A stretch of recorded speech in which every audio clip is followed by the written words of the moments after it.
J'espère que vous allez bien, j'espère que vous vous portez bien, j'espère que tout se passe bien chez vous. Nous sommes le 6 janvier 2024. Nous terminons la première semaine de cette nouvelle année 2024. Ensemble, nous faisons une réflexion sur le caractère exceptionnel de notre pays. Comme l'Algérie est un pays à part. L'Algérie n'est pas un pays comme les autres. Franchement, ce n'est pas un pays comme les autres. La preuve, cette année en 2024, c'est une année exceptionnelle sur le plan politique. Plusieurs articles dans la grande presse, dans les grands titres de la presse internationale, des études, des géopoliticiens, des spécialistes des relations internationales ont fait le constat. Cette année, il y aura des élections présidentielles dans beaucoup de pays à travers le monde, dans 68 pays, et la moitié de la population mondiale. Il y a des pays où il y aura, dans ces pays-là, qui regrouperont la moitié de la population mondiale, donc leur population va devoir se rendre aux urnes et voter. C'est un cas unique dans l'histoire. Dans l'histoire de l'humanité, on estime que depuis le début du premier suffrage universel, en 1792, jamais l'humanité ou le monde n'a connu une année où il y a eu autant d'élections. Des élections municipales, des élections législatives ou des élections présidentielles, ou des élections régionales selon la nature du système politique des pays dans lesquels devront se dérouler ces élections. Alors, des grands pays à travers le monde vont organiser des élections présidentielles aux États-Unis, il y aura des élections au Brésil, au Mexique, en Inde, au Pakistan, Bangladesh, la Russie, l'Indonésie. Au moins 8 des 10 États, des 10 pays les plus peuplés au monde vont connaître l'organisation de plusieurs élections politiques. L'Algérie fait partie de ces pays-là, sauf que nous, les élections présidentielles, ce sera vraiment vers la fin de l'année 2024, décembre 2024. Il n'y a pas eu encore de convocation du corps électoral, on n'a pas encore les dates précises, mais les élections devraient intervenir normalement 15 jours avant la fin du mandat d'Abdelmadjid Tebboune, qui a commencé officiellement un 19 décembre. Donc, logiquement, les élections devraient avoir lieu avant le 12 ou la première semaine du mois de décembre.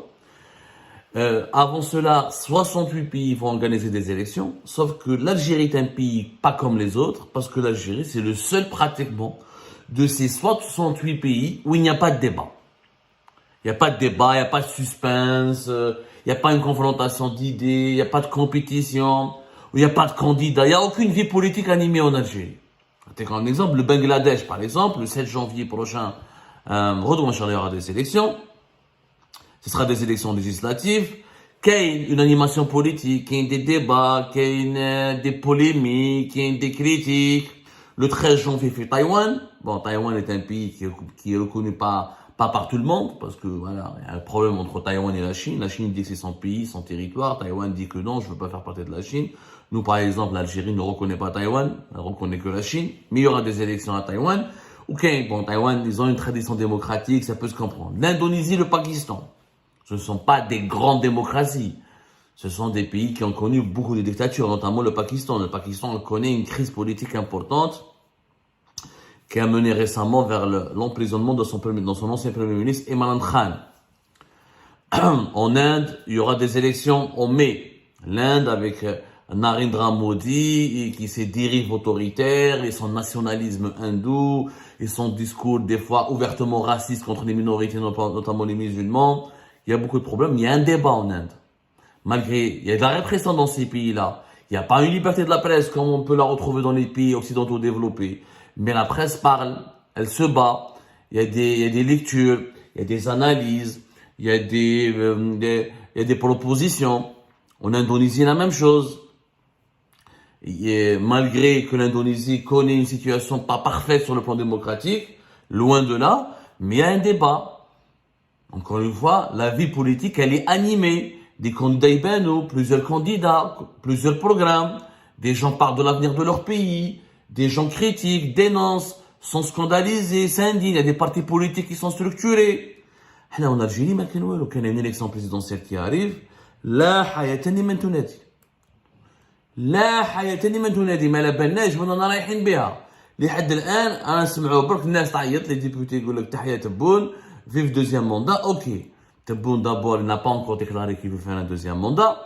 Il n'y a que ses partisans qui bougent dans les médias, etc., pour parler pour parler de cette question du deuxième mandat. Ceci dit, dans une élection, il faut qu'il y ait des candidats. Mais il n'y a aucun parti politique qui plaide. Plus personne ne parle en Algérie depuis au moins 2 ans. Depuis 2021, la vague de répression qui s'est abattue pour empêcher le Hirak entre février 2021 et fin mai 2021, il n'y a plus personne qui parle. L'opposition a quasiment disparu. Des partis politiques ont été dissous, d'autres ont été surveillés et font l'objet de plusieurs poursuites judiciaires. Plusieurs opposants, Karim Tabou, Mustafa Bouchachi, la presse n'est pas autorisée à leur parler. Sur les réseaux sociaux, ils sont surveillés, placés régulièrement sous contrôle judiciaire, convoqués régulièrement, menacés, intimidés. Aujourd'hui, l'Algérie, par rapport à ces 68 pays majorité qui vont organiser des élections, c'est l'un des rares pays qui a imposé un climat totalement malsain. C'est-à-dire, dans la situation actuelle dans notre pays, je me demande pourquoi organiser une élection. Une élection, c'est quoi? C'est des candidats différents, des programmes différents, c'est une presse plus ou moins libre, c'est des débats et on offre un peu de choix. Auparavant, on avait une dictature, mais on pouvait critiquer Bouteflika. Il y avait Barakat en 2014, il y avait le Hirak en 2019. On pouvait, avant les autres élections présidentielles, il y avait de temps en temps quelques candidats, des poids lourds, qui essayaient de jouer les pronostics, qui faisaient de la critique. Il y avait de la satire, il y avait des meetings, il y avait des partis politiques qui étaient là, qui étaient présents. Mais en Algérie, Lyon, c'est un pays vide. L'Algérie est devenue un pays vide. Il n'y a personne. La presse dit la même chose. Censure totale, autant censure, c'est la même chanson que chantent toutes les rédactions. On ne fait que répercuter les communiqués de la présidence ou de la presse officielle, de la PS ou du gouvernement. Personne ne s'éloigne de cette ligne. Et nous avons des journalistes encore qui sont en prison. Les opposants rares, mais à part Abdelrazak Makri, chouïa le LCD, chouïa le FFS, ils s'expriment sur les réseaux sociaux à coups de communiqués. Plus de meetings. Les partis politiques qui peuvent faire des meetings. Il y a Abdelkader Bengrina, le populiste, parce qu'il soutient le pouvoir, parce qu'il diabolise tout ce qui est dans l'opposition, parce qu'il reproduit la même propagande du régime, insulter le Maroc, insulter les Émirats, insulter l'Occident, insulter les opposants exilés. Donc on le laisse parler, sinon aucune personnalité ne parle. Mais qu'il n'y a aucune personnalité, les Bimbeito, les Mouloud Hamro, les Brahimi, la scène, elle est vide. Elle est totalement vide. Mais elle essaie de bouger un peu, mais dans des proportions extrêmement relatives, sans aucune médiatisation, sans aucune possibilité d'accès aux médias, sans aucune possibilité d'accéder à l'espace public. On peut faire ni réunion. Les lois sur l'association, sur les partis politiques ont été durcies. La surveillance, elle est quasi généralisée. Les brigades de cybercriminalité travaillent tout le temps à surveiller les réseaux sociaux. Celui qui fait un commentaire, une vidéo, un avis, ou là il poste une publication politiquement hostile au régime, ou là jugé qui a dépassé certaines lignes, il est convoqué, placé, en garde à vue, tribunal, mandat de dépôt, contrôle judiciaire, des enquêtes. On ne peut pas organiser des élections dans ce contexte-là.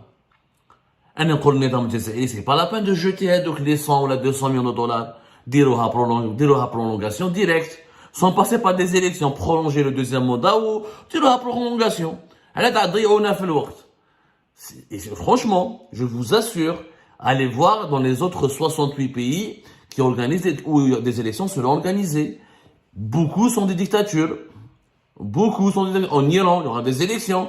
Et en Iran, la répression, elle est terrible. Mais qu'il y ait des débats, qu'il y ait une presse plus ou moins qui peut parler, qu'il y ait des opposants qui osent, la répression n'est pas totale.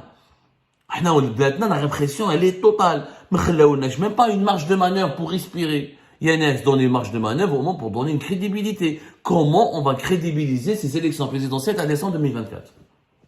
Comment les crédibiliser? C'est-à-dire comment convaincre la communauté internationale parce qu'il y a des standards. Il y a des standards juridiques, constitutionnels, politiques. Il faut qu'il y ait des candidats, il faut qu'il y ait des opposants, il faut qu'il y ait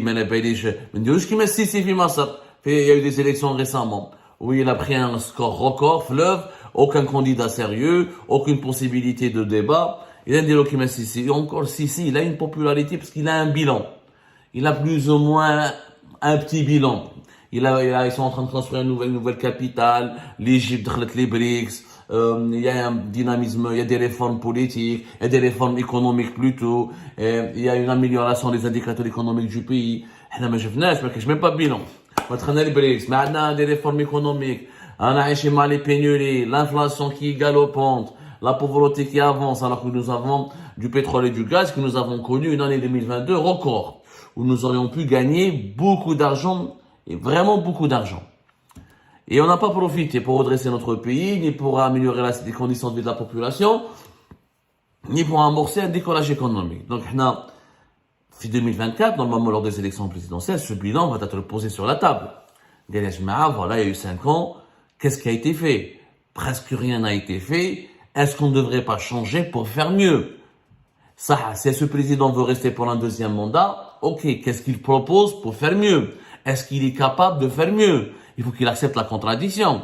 Il faut qu'il accepte la confrontation. Il faut qu'il accepte le débat. Dans des pays qui se respectent, notamment les élections présidentielles, dans des systèmes politiques où le président a toutes les prérogatives quand même, c'est quand même un système présidentiel très fort. Dans un pays pareil, si ce pays était normal, une année auparavant, voire 2 ans, on parle des élections. Et l'opposition bouge, des candidats affichent leurs ambitions, laissent bouger, la presse commence à faire des débats, des interviews, des espaces de réflexion, des contributions. ما كاين والو هنا بلادنا. حنا نستناو شي يقول تبون، اما تقول تحية تبون، واذا ما تقولش تحية تبون بلع فمك.